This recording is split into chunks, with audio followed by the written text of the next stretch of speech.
Hello 10 class. हमने last class में आपके सामने क्लियर किया था कि आपके डिवीजन यूनिट डिवीजन मेथड से एचसीएफ निकालना है। आज हम डिस्कस करेंगे आपके सामने एलसीएम एंड एचसीएफ पर। एलसीएम एंड एचसीएफ पर बेटा सबसे पहले देखेंगे एलसीएम है क्या चीज हमारे पास में। एलसीएम मतलब बेटा least common multiple, least common multiple. और एचसीएफ मतलब बेटा हाईएस्ट कॉमन फैक्टर। अब क्या होता है कि कई बार स्टूडेंट्स गड़बड़ कर देते हैं, तो इसके लिए मैं आपको अपने अकॉर्डिंग शॉर्ट फॉर्म बता देता हूँ, ट्रिक देता हूँ, जिसके बेस पे आप कभी भी अटकेंगे नहीं और आप आराम से कर सकते हैं। तो ध्यान में मैं अकॉर्डिंग लिख रहा हूँ, जो है मेरे अकॉर्डिंग उसको मैं स्टार से लिख देता हूँ कि इसकी डेफिनेशन क्या होगी या फुल फॉर्म क्या होगी। एलसीएम का मतलब होता है बेटा लीस्ट कॉमन मल्टीपल, बट मेरे अकॉर्डिंग होता है highest power of each factor, कि आपको ईच फैक्टर की हाईएस्ट पावर यूज करनी है। और एचसीएफ का मतलब lowest power of common factor, कि जो कॉमन है उन्हीं की लोवेस्ट पावर ले लीजिए। क्या ले लेंगे बेटा? Lowest power of common factor. देखते हैं क्वेश्चन कैसे करेंगे हमारे पास। यहीं पर क्वेश्चन सॉल्व कर लेते साथ ही साथ। जैसे क्वेश्चन है 18 एंड 12, 18 एंड 12, तो बेटा पहले हम 18 के फैक्टर करेंगे तो 2 2 जा 2 3 जा 6 3 जा 18, मतलब 2 की raise to the power 1, 3 raise to the power 2। और हम 12 के करेंगे 2 2 जा 4 3 जा 12, मतलब 2 raise to the power 2, 3 raise to the power 1। अब देखेंगे हमारे पास LCM according to me. LCM है highest power of each factor, मतलब सारे फैक्टर की हाईएस्ट पावर। तो पहले देखेंगे सबसे छोटा फैक्टर कौन सा है हमारे पास। सबसे छोटा फैक्टर है हमारे पास में 2, तो 2 की हाईएस्ट पावर कितनी 1 या 2, 2 की हाईएस्ट पावर है 2, तो 2 की पावर 2। फिर 2 से बड़ा फैक्टर कौन है 3, उसकी हाईएस्ट पावर कितनी है 2, तो उस पर मिलेंगे 3 इंटू 3। सॉल्व करेंगे 2 2 जा 4, 3 जा 12, 3 जा 36। इसका एलसीएम आ गया है। हम बात करेंगे हम एचसीएफ की। एचसीएफ क्या होता है? Lowest power of common factor. यहाँ देखेंगे कॉमन क्या है, इन दोनों में 2 भी कॉमन है और 3 भी कॉमन है, तो 2 की पावर 1 सबसे लोवेस्ट है और 3 की पावर भी सबसे लोवेस्ट है। यहाँ हो गया ये 6, ठीक बेटा। तो यहाँ हम एलसीएम निकाल लिया है। और ध्यान रहे हम 2 नंबर्स के लिए वेरिफिकेशन भी करते हैं। तो क्या होता है? Product of 2 numbers, product of 2 numbers equal to LCM into HCF होता है। ये हमारे पास में वेरिफिकेशन होता है किसका? 2 नंबर्स के लिए एलसीएम और एचसीएफ का। तो बेटा प्रोडक्ट नंबर ऑफ टुगेदर 12 और 18 इंटू 12, 12 8 जा 96, 12 प्लस 9 21। अब देखेंगे हमारे पास यहाँ पर, इसको भी चेक कर लेते हैं। ये क्या आ रहा है? एलसीएम आया था 36, एचसीएफ आया था 6। सॉल्व करेंगे ये भी 216। तो हमारे पास में इस तरह से हम 2 नंबर्स का एलसीएम एचसीएफ निकाल सकते हैं। और जो मैंने आपको डेफिनेशन बताई है उसके अकॉर्डिंग आप 2 नंबर्स का, 3 नंबर्स का, 4 नंबर्स का एलसीएम एचसीएफ निकाल सकते हैं। ध्यान दें जो वेरिफिकेशन है ओनली 2 नंबर्स के लिए है। मैं आपको कुछ क्वेश्चन और लेके चलता हूँ, घबराए नहीं। मैं क्वेश्चन और भी लेते हैं कि क्वेश्चन कैसे करेंगे। तो देखते हैं हमारे पास और भी क्वेश्चन लेंगे हमारे लिए।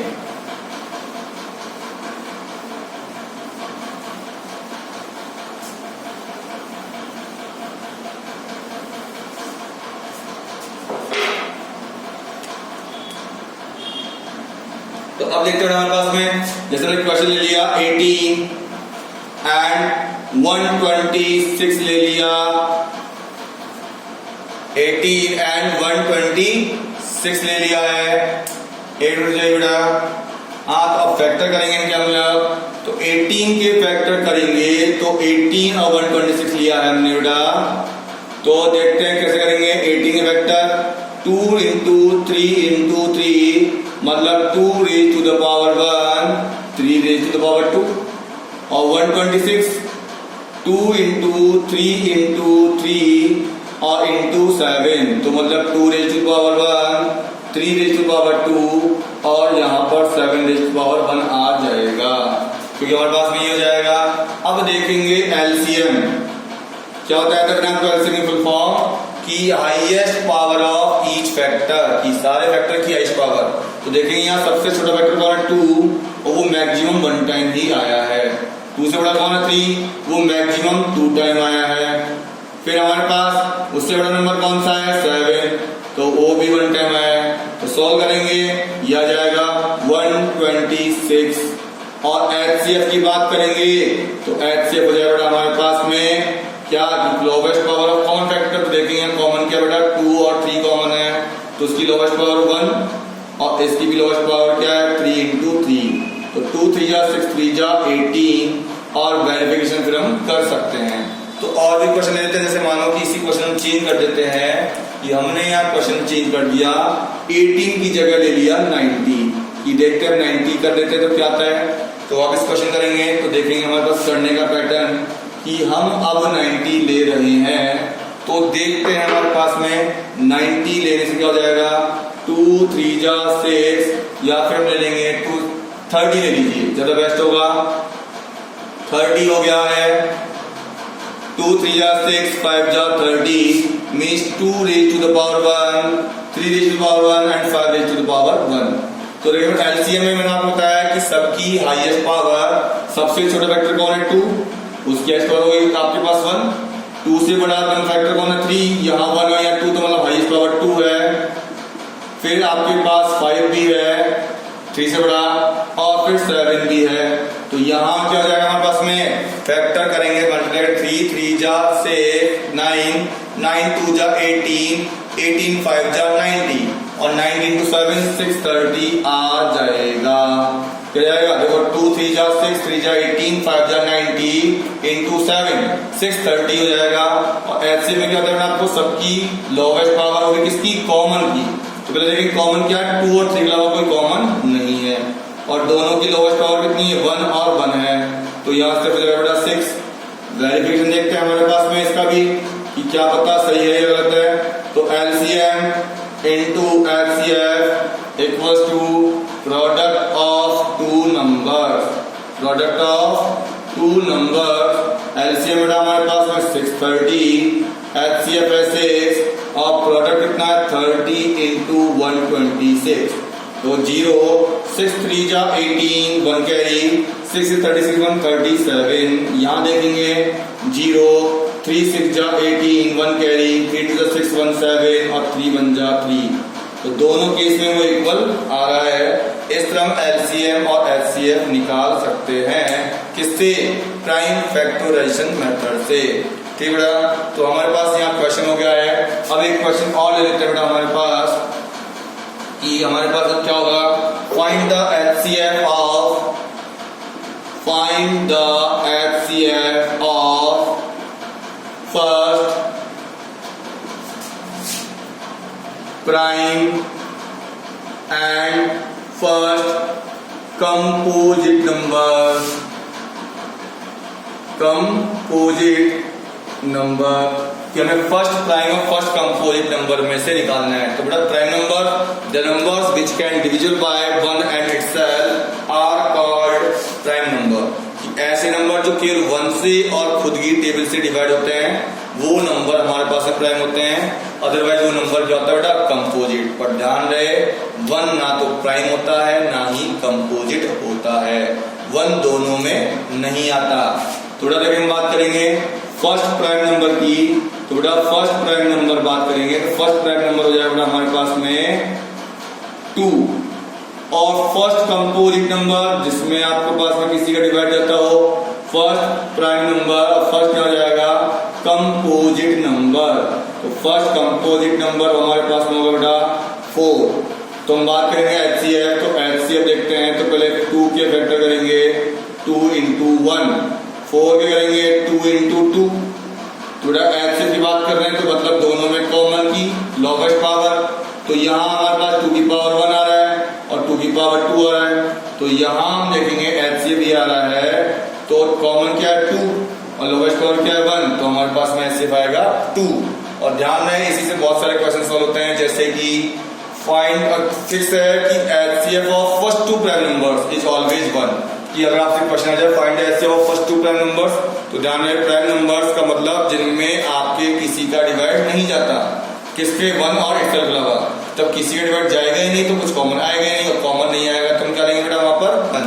ध्यान से हमने लिया, हम ले लेते हैं यहाँ पर नंबर, कुछ नंबर ले लिया हमने बेटा यहाँ पर, जैसे ले लिया है 5 और 7। 5 का और 7 का एक्सेप्ट निकालना है तो 5 के फैक्टर होंगे 5 into 1 और 7 के होंगे 7 into 1। तो HCF बात करेंगे, यहाँ पर HCF आएगा 1, यहाँ HCF आएगा हमारे पास में 1, तो means HCF of two prime number is always 1। आपसे कहीं भी पूछे, आपको नंबर दे ना दे, आप डायरेक्टली आंसर पुट कर सकते हैं कि अगर HCF पूछा किसका प्राइम नंबर्स का, तो सीधा सीधा आंसर 1 आएगा।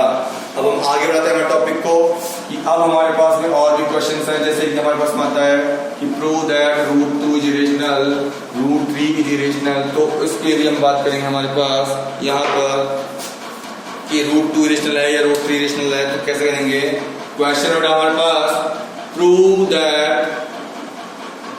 √2 इज इरेशनल, कि √2 क्या है, इरेशनल है। अब हमने ये जरूर पढ़ा है कि वो रेशनल वाला the numbers we can express in the form of P upon Q where Q not equal to 0 are known as rational number.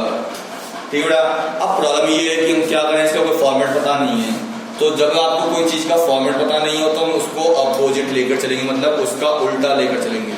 Opposite मतलब इरेशनल का अपोजिट क्या होगा, रेशनल। तो let us assume that √2 is a rational number. हमने इसको assume कर लिया कि क्या ये रेशनल नंबर है। अब ये रेशनल हो गया तो सिंपल सी बात है कि P upon Q हो जाएगा, मतलब where P and Q have no common factor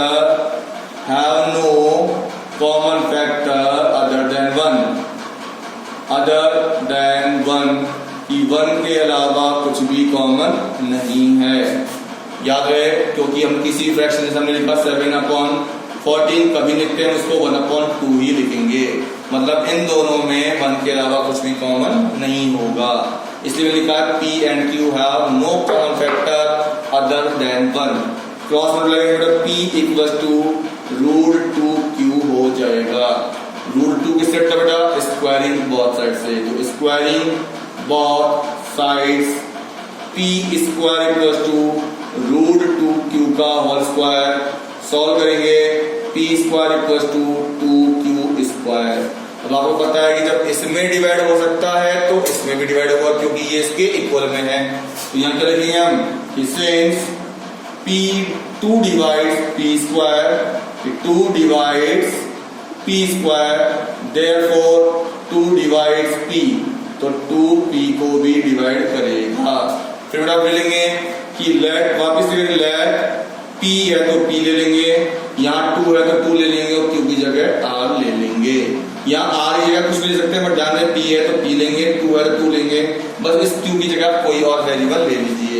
फिर दोबारा squaring both sides P square, 2 का स्क्वायर 4, R का R स्क्वायर हो जाएगा।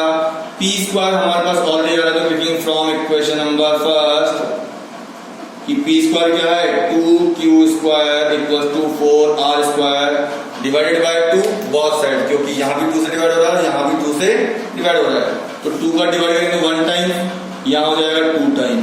तो देखो बेटा फिर यहाँ भी 2 का डिवाइड हो रहा है तो इसमें भी होगा, तो क्या लिखेंगे कि सिंस 2 डिवाइड्स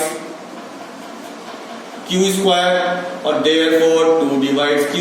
अभी तो मैं थोड़ी देर पहले क्या कह रहा था कि P और Q में कुछ भी कॉमन नहीं है, जब कॉमन नहीं है तो डिवाइड नहीं जाएगा, बट यहाँ देखा तो P और Q में दोनों में 2 का डिवाइड जा रहा है, तो मतलब P और Q में 2 कॉमन आ गया।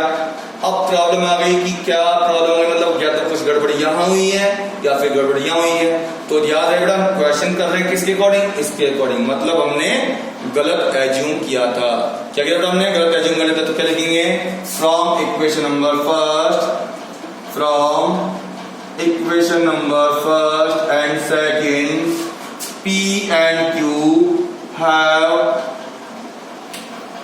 a common factor to have a common factor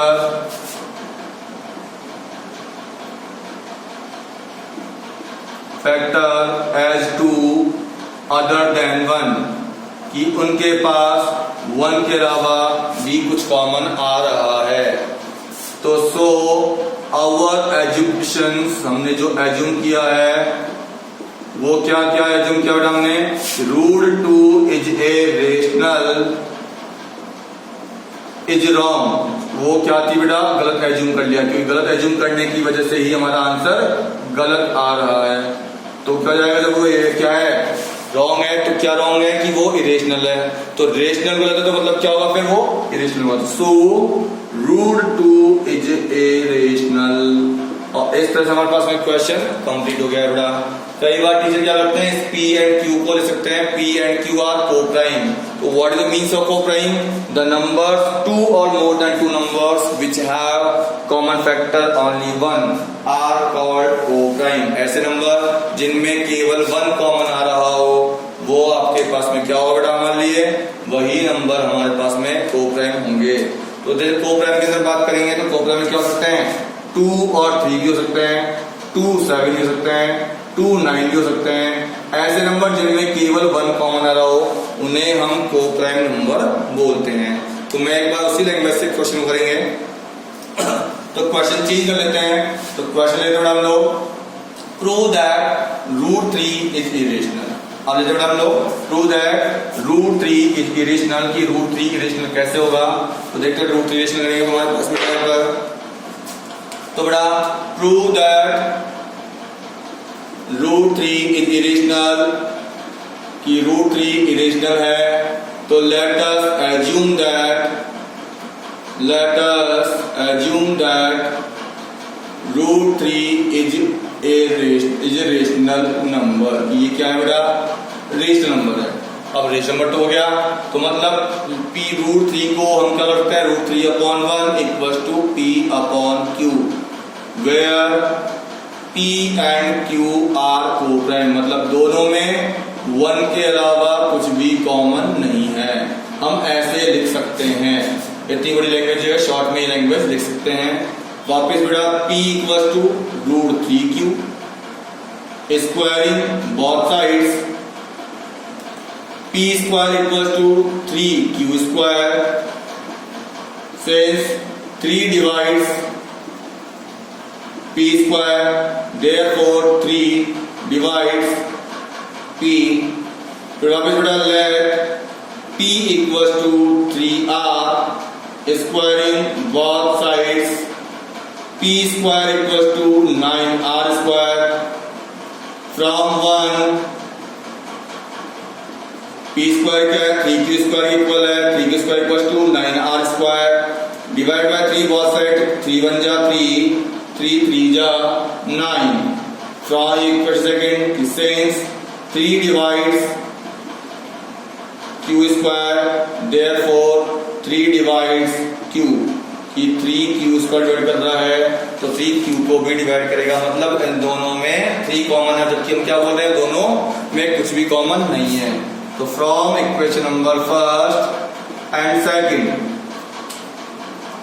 P and Q are not co-prime, P and Q are not co-prime, कि वो दोनों co-prime नहीं है। और co-prime नहीं है तो मतलब so our assumption